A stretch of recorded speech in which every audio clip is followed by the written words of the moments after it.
Here's your daily news roundup from 97.9 WGBW. For Civic Media News, I'm Connie Fellman.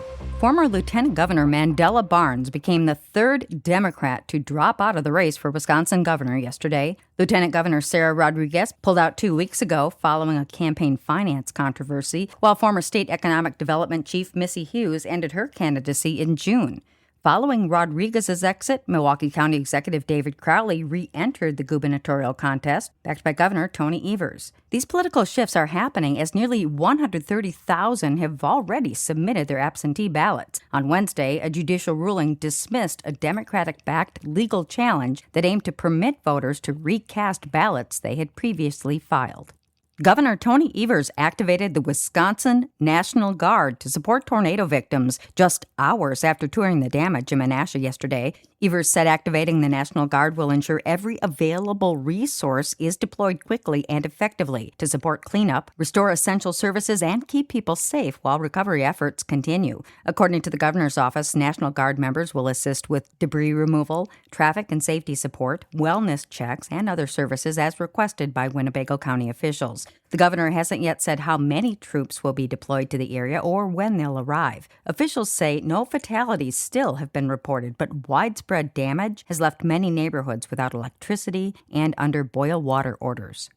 Fleet Farm is launching a food drive to help out those hit by the tornadoes. Community members can drop off non-perishable food items at 2 collection sites at Fleet Farms in Appleton. Donation bins will be near the front entrance of Fleet Farm on Wisconsin Avenue and the Fleet Farm Support Center on Memorial Drive. Organizers say they're looking for things like canned vegetables, fruit and soup, peanut butter pasta, cereal, and granola bars or snacks. A former Packers fan favorite player is revealing a terminal disease diagnosis. Former Green Bay Packers running back Ahman Green told the Go Long with Tyler Dunn podcast that he's living with Parkinson's disease. The 49-year-old says he was diagnosed over a year ago, but is ahead of most symptoms through medication and a proper diet. He's the second ex-NFL running back to announce a long-term diagnosis this month after former Tennessee Titan Chris Johnson went public with his battle against ALS. Madison's independent police monitor says she doesn't yet have all the evidence from the Madison Police Department, but she has already begun her investigation into the police-involved shooting death of Corey Ruiz.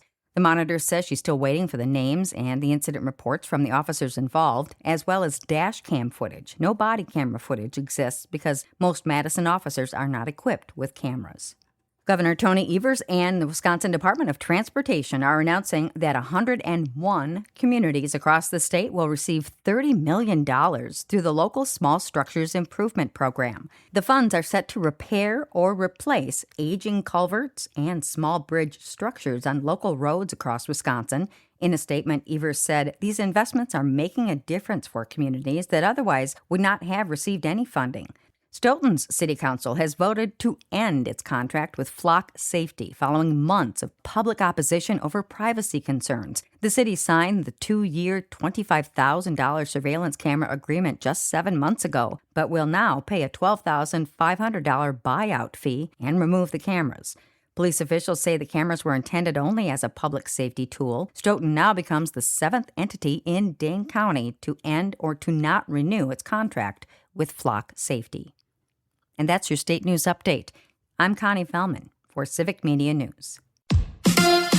Will the Brewers make a trade? Hi, I'm Mike Clemens with sports. Baseball's trade deadline is Monday. Will the Brewers GM, Matt Arnold, make a trade like they did in 2008 for pitcher CC Sabathia? Brewers reporter Adam McCalvey. It is a time of year where the selling teams rely on emotion. Matt Arnold is in a position where the league knows he wants to add to this club. They have the best farm system in baseball, so they have the pieces to add. You know, they take it down to the very end. This is your August 3rd at 5 p.m. Central, and they try to get a GM to make an emotional decision. It doesn't always work, but then when it does work, it's the summer of CC Sabathia. The Brewers in Anaheim tonight against the Angels. NFL. Packers tight end Luke Musgrave on the physical unable to perform list after suffering a neck injury. Yeah, he was just doing a basic individual drill and felt something, and we're just hoping that it'll subside. That's Matt LaFleur with Sports. I'm Mike Clemens. It is going to be mostly cloudy with scattered showers, maybe an isolated thunder shower here this afternoon. Our high today right around 80. Tonight, cloudy with showers in the evening, then just cloudy after midnight, low in the low to mid-60s. Tomorrow, cloudy, scattered showers with a high in the mid-70s. I'm meteorologist Sean Cable. That's your Green Bay News Roundup from 97.9 WGBW. Subscribe to this podcast on Spotify, Apple, or wherever you get your podcasts. And find more news anytime at WGBW.FM.